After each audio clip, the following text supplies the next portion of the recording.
A day at the beach. Yesterday, my family and I went to the beach.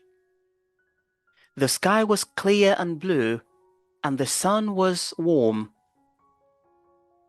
We left home early in the morning, excited for a fun day.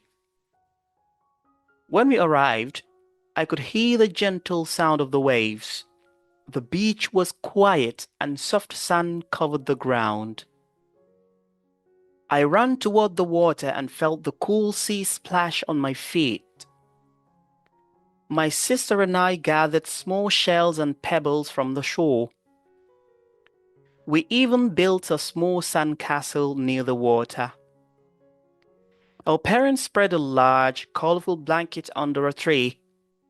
Soon, we enjoyed a picnic with sandwiches, fruits, and cold lemonade.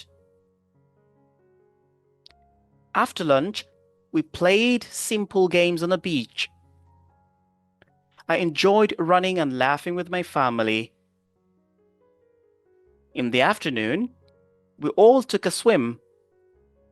The clear water made me feel happy and refreshed. As the day ended, we watched a beautiful sunset. The sky turned pink and orange, and the sea sparkled in the soft light.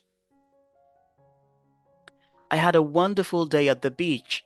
I love spending time with my family and enjoying such a peaceful place.